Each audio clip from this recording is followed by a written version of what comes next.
आज सदर बाजार स्थित एक कपड़े के शोरूम में सर्किट से भीषण आग लग गई, जिससे हड़कंप मच गया। आग पड़ोसी की दुकान भरत स्टोर तक फैल गई। आग लगने के कारण पुलिस, अग्निशमन कर्मियों और यहां तक कि सेना को भी तुरंत प्रतिक्रिया देनी पड़ी। आग बुझाने के प्रयासों में बड़ी खिड़कियां तोड़ी भी पड़ी। घटना तब शुरू हुई जब कर्मचारियों द्वारा शोरूम खोलने के तुरंत बाद धुआं निकला, जो अंततः भीषण आग में बदल गया। आग ने पास में स्थित पंचू अग्रवाल की स्पोर्ट्स दुकान को भी अपनी चपेट में ले लिया, जिससे दोनों दुकानों में रखा लाखों का सामान जलकर नष्ट हो गया। आग लगने का कारण शोरूम के एसी यूनिट के में शॉर्ट सर्किट बताया जा रहा है।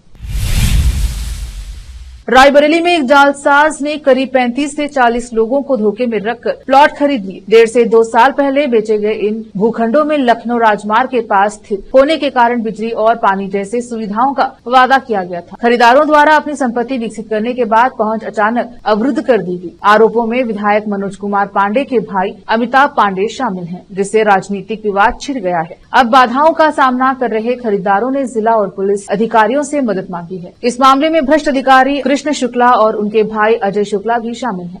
भैया हम सचिन सिंह, हमारा यहीं पास में घर है रायबरेली में। हम भैया यहाँ माँ दुर्गा नगर में प्लाट लिए थे अपना, काफ़ी समय हो गया, लगभग हो गया साल भर के ऊपर। और उसके बाद ये रास्ता चालू था, फिर हम अपने काम में बिजी थे। अब आके देखा तो हमारा मकान बना पड़ा है और रास्ता पूरा एक कोई अमित शुक्ला करके हैं, जो अपने आप को बताते हैं कि हम बहुत बड़े अधिकारी हैं, हम डीएम पुलिस को समझते नहीं हैं, और उनकी वजह से भैया बहुत परेशान है। पूरा रास्ता देखिए, पूरा रास्ता उन्होंने उखेड़ के रख दिया, उधेड़ दिया पूरा रास्ता। और हम चाहते हैं भैया इसका कुछ हम लोग दीजिए, बहुत मुश्किल से हम लोग अपना प्लाट ले पाए, बहुत परेशान है। यहाँ पे प्लाट लिया था तो ये लाइट और ये पानी की जो लाइनें बिछी हैं, ये सब थी यहाँ पर कि उसके बाद बिछी?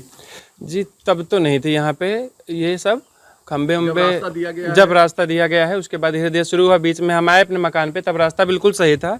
40-45 लोगों का प्लाट है यहाँ पे, मकान बन चुका है। और उसके बाद से अचानक से वो लोग आए लोकल में, बताए हम लोग दबंग टाइप के भैया, वो लोग लग भी रहे थे हमें। और ये जो अभी प्लाट आपका अवरुद्ध किया गया है, कितने दिन पहले की घटना है ये? जी ये है लगभग 10 दिन पहले घटना है। कहीं पुलिस पे? जी बिल्कुल हमने पुलिस पे तहरीर दी अपने वहाँ पे, पर अभी तक कोई संतोषजनक कार्रवाई उनसे हुई नहीं है। हम चाहते हैं प्रशासन से और अधिकारी से, जो भी अधिकारी हैं उनसे, कि हमें न्याय दिया जाए, हमारा रास्ता खोला जाए। जी मेरा नाम शीतलेश सिंह है। ये 3 लोगों ने रास्ता रोक दिया है आप लोगों का, क्या दिक्कत आ रही है, पूरी बात बताइए। जी भैया ये कृष्ण शुक्ला जी हैं, जो जब हम लोगों ने यहाँ प्लाट लिए, जब इसको विक्रय किया, तब क्या कहते हैं यहाँ पे खड़िंजा था हम लोगों का। उसके पहले यहाँ पे आप देख सकते हैं कि ना खंभे थे ना लाइटें थी, कोई व्यवस्थाएं नहीं थी। हम लोगों का रास्ता यही है, मेन रास्ता यही, इसी को बता के हम लोगों को दिया गया। जब हम लोगों ने यहाँ 2 साल पहले रजिस्ट्री करवा ली है। अब यहाँ पे अचानक इन लोगों ने अपना जो खड़िंजे का मलबा था पूरा जेसीबी के द्वारा मुश्किल से मुश्किल महज 1 घंटे में पूरा साफ करवा दिया। हम लोग रहने वाले हैं निवासी लालगंज के। यहाँ पे हम लोगों को जब तक जानकारी होती है, यहाँ का सारा मलबा आप देख सकते हैं भैया, आप उधर दिखा सकते हैं कैमरा में, कि बिल्कुल कुछ बचा ही नहीं। अब हम लोग किधर से आए जाएँ सर, हम लोग बहुत पीड़ित हो चुके हैं, कोई रास्ता हम लोगों को मिल नहीं रहा है। कितने लोगों ने यहाँ प्लाट लिया होगा? लगभग तकरीबन 45 से 50 लोगों ने लिया है। और सभी लोगों का रास्ता यही है, हम लोगों का मेन हाईवे पे निकलने का रास्ता यही मेन रास्ता है, और यही रास्ता बंद कर दिए हैं। जी हाँ, मेन रास्ता, मेन रोड हाईवे पे जाने के लिए मेन रास्ता यही है, जिसको कि बंद किया इन लोगों ने। ये अमित शुक्ला करके कोई हैं, नहीं दूसरा रास्ता कोई नहीं, यही एक रास्ता है। जी हाँ, हमने कोतवाली में तहरीर दी है, अभी तक कोई कार्रवाई नहीं हुई है। हम मांग यही कर रहे हैं कि ये रास्ता बहाल किया जाए, जिससे कि ये सब परिवार लोग और सारे प्लाट के लोग आने जाने का एक मेन रास्ता है। अब बिना इस रास्ते कैसे आवागमन होगा? उत्तर प्रदेश के झांसी जिले में जब रितु गंगेल एक रिश्तेदार की शादी में शामिल होने के लिए कल गई थी, बदमाशों ने उनके खाली पैतृक घर में घुसकर सामान चुरा लिया और घर पर कब्जा कर लिया। वापस लौटने पर उसे बदले हुए ताले और एक अलग नेम प्लेट मिली। रितु गंगली ने गुलाबी गैंग की जिला कमांडर हाजरा रब के साथ नवाबाद पुलिस को घटना की सूचना दी। पुलिस ने तुरंत घुसपैठियों को बाहर निकाला और चोरी का सामान वापस कर दिया। रितु गंगेल और हाजरा रब ने पुलिस और राज्य सरकार को धन्यवाद दिया। अब आगे की कानूनी कार्यवाही चल रही है। बहन जी क्या नाम है आपका, कहाँ की रहने वाली है? रितु गंगेल, मैं यहीं की रहने वाली हूँ, झांसी।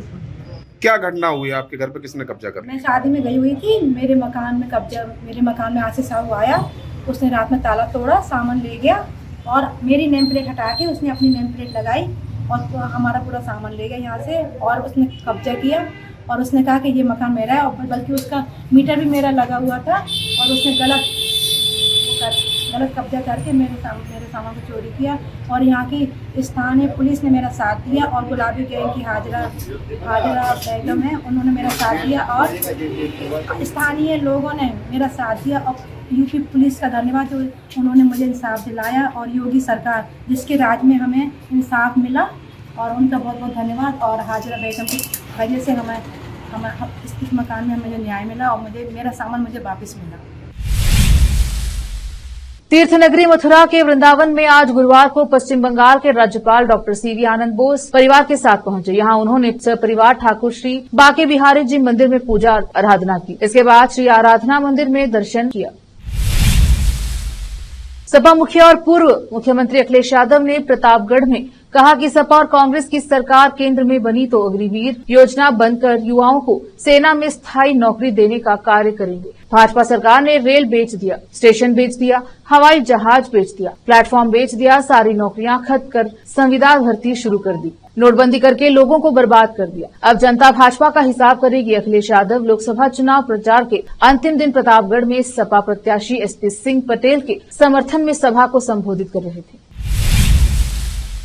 केंद्रीय गृह मंत्री अमित शाह ने कहा है कि कांग्रेस और सपा को वोट देने का मतलब देश की सुरक्षा को कमजोर करना है। यह लोग वोट बैंक के लिए देश की सुरक्षा तक ताक पर रख देते हैं। अकबरपुर के शिव बाबा में बीजेपी प्रत्याशी रितेश पांडे के पक्ष में बृहस्पतिवार को जनसभा में बतौर मुख्य अतिथि गृह मंत्री ने सपा व कांग्रेस पर जमकर हमला बोला। केंद्रीय रक्षा मंत्री राजनाथ सिंह ने लालगंज लोकसभा क्षेत्र के मोहियापार में आयोजित जनसभा को संबोधित करते हुए कहा कि मैं पूरे देश में भ्रमण करने के बाद और सार्वजनिक जनसभाओं को संबोधित करने के बाद इस नतीजे पर पहुंचा हूं कि मोदी की 400 पार की सरकार बनानी है। जहां तक उत्तर प्रदेश का सवाल है तो उत्तर प्रदेश अब उत्सव प्रदेश बन गया है। योगी आदित्यनाथ ने जिस तरह से उत्तर प्रदेश की सरकार चलाई है उसकी जितनी भी प्रशंसा की जाए कम है। यहाँ पर गुंडे बदमाशों के हौसले पूरी तरह से पस्त हो चुके हैं। किसी गुंडे बदमाश की हिम्मत नहीं है कि अपने सीने की बटन खोलकर उत्तर प्रदेश की सड़कों पर चल सके। सिविल लाइन स्थित भाजपा कार्यालय में पत्रकारों से बातचीत करते हुए डिप्टी सीएम केशव प्रसाद मौर्य ने कहा कि भाजपा अपने संगठन और काम के दम पर लोकसभा चुनाव में जीत हासिल करेगी। राजा भैया के विरोध के बारे में पूछा जाने पर डिप्टी सीएम ने कहा कि भाजपा राजा भैया के दम पर नहीं अपने दम पर चुनाव जीतेगी। भाजपा का दावा कभी भी हवाई नहीं रहा। 2014 के बाद से भाजपा ने जो भी वादे किए उसको जनता के आशीर्वाद से पूरा किया गया। हवाई वादे करना विपक्ष के दलों का काम है। भाजपा धरातल के दावे धरातल पर उतरते हैं।